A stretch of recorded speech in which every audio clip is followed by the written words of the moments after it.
Last 20 minutes or so. Yeah. We was putting them under a lot of pressure. But like I said, you know, we had 10 men, but there's, you know, I'd rather we had 8 shots and scored 2 goals. Yeah, you know, 6 of those were. We've got to be more clinical. There's no point having all the shots and not scoring the goals. It's just, you know, you don't win games by. How many, Fraser, how many world-class saves did Kepa make in the second half? How many saves did he make? Yeah, he made a few saves. But, you know, saves he should have saved. Yeah, not world-class ones. No. You got to be just doing his job, wasn't he? Yeah. Doing his job, yeah. But you know what I mean? I mean, as I say, I thought we dominated second half play and we created a few chances, but with the clear-cut chances, Alan, that's what I'm trying to say. You know, we should be creating more for me and we should be scoring more. And we're not at the minute.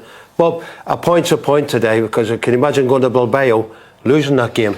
Yeah, exactly. I mean, we would have been hammered.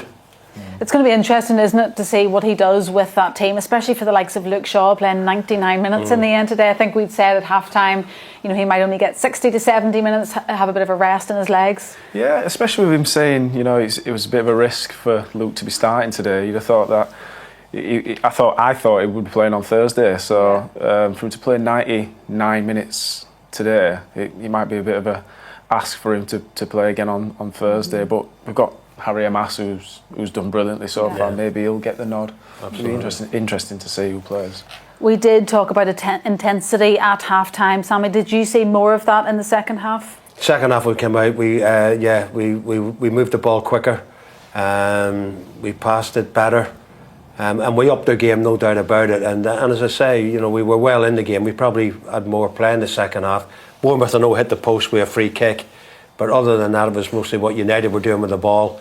And as I say, just that final third just keeps letting us down at the end of it. But we did enough in the game to come out with something, which we did today.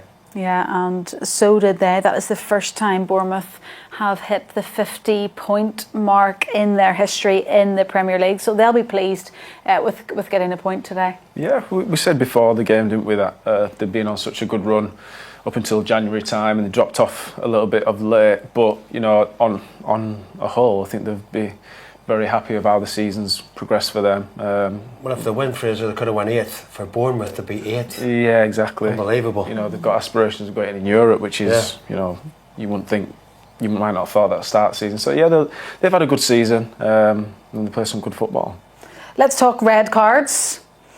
I think you both agree that the first one probably was more of a red card than the second one, but the second one did get given on a challenge against Mazraoui. Were you surprised about that one, Sammy? I mean, we could look at it, Helen, as we did, and the lad did slip into the tackle. Yeah, you seen his left foot kind of going beneath him. His left foot, definitely, but his legs did come up and they clattered him, there's no doubt about it, and they looked at it, and I thought to myself, I said to Fraser, the time this is taking, and if he goes to the screen, they're going to send him off, which they did. But I actually think the first one was worse than the second one, and I just thought he evened up there.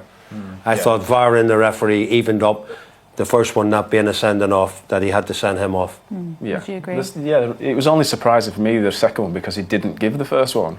He didn't even go look at the screen, did he, to review it? And I thought the first one was more of a red card than the second one. So I think that's the problem people have got with VAR. It's the inconsistency. One week it's a red, 1 week it's not, and then 2 in one game where one should have been a red probably, and the other one is.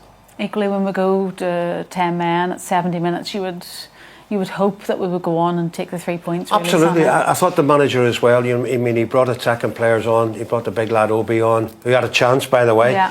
Just didn't connect it properly, but he was round about the goal, and he looks a dangerous lad.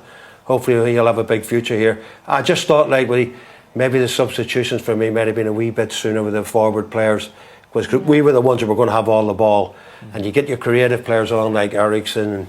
You know, Mount came on and did okay. I just thought maybe a wee bit sooner for me. But, as I say, that's the manager's decision, and we came away with something. We did talk a lot about Mount before the game. What did you make of the performance he put out there today? Yeah, it was positive. You know, everything that you'd expect from him over the years. You know, his high energy. He put his body around the pitch. He had a chance right at the end that was, you know, he was unlucky not to score. But yeah, I think we just need to give him a bit of time. Hopefully he stays injury free and he can, bring his best game to United, because I think he's a quality player. We've just not had a chance to see him. He needs a run of games, Alan. Yeah. Simple as that. Unfortunately, we don't have many left, do we? Oh, that's true. Exactly.